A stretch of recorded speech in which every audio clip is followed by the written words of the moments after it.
Now dear children, you see, we are using parallel connections in our domestic circuit.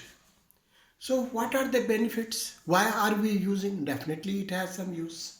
Number one,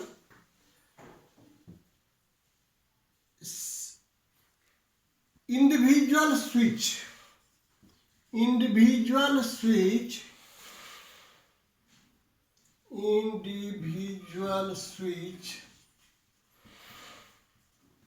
for individual appliances. पंखा के लिए अलग, light के लिए अलग, सब के लिए है, इलेक्ट्रिक प्रेस के लिए अलग, ओवन के लिए अलग, इंडिविजुअल स्विच.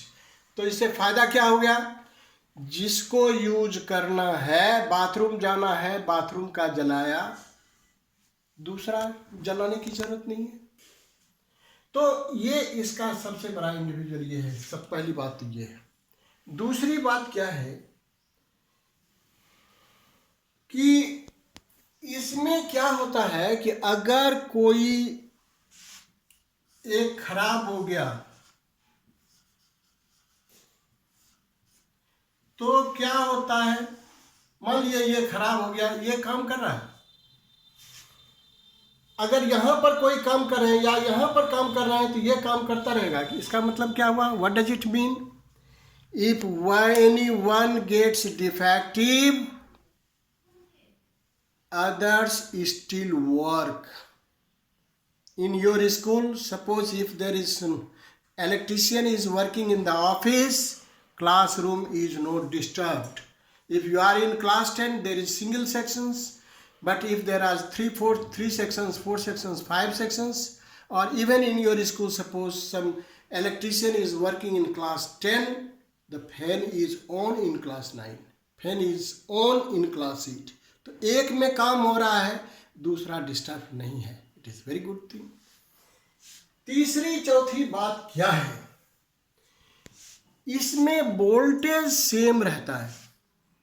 वोल्टेज सेम है किसी भी क्लास में. अभी आप कभी कंप्लेन करते हैं कि सर उसका पंखा बहुत ज़्यादा तेज चलता है गर्मी में और हमारा नहीं चलता है? कभी नहीं करते हैं. क्यों नहीं करते हैं? क्योंकि सबका समान रूप से घूम रहा है, तो वोल्टेज कांस्टेंट होता है. और सबसे बड़ी अच्छी बात क्या है कि इक्विवेलेंट रेसिस्टेंस जो है वो बहुत कम होता है. कल मैंने एक न्यूमेरिकल भी आपको बताया था और बोला था करने के लिए, तो आपने देखा होगा कि इक्विवेलेंट का जो रेसिस्टेंस है वो बहुत कम होता है, जिसके कारण से हमको बिजली ज़्यादा मिलती है, करंट ज़्यादा मिलता है, यूज ज़्यादा होता है. So this due to all these reasons we are using the parallel connections in our domestic circuit. So dear children, today I think almost most of the topics have been covered in this chapter. Is it?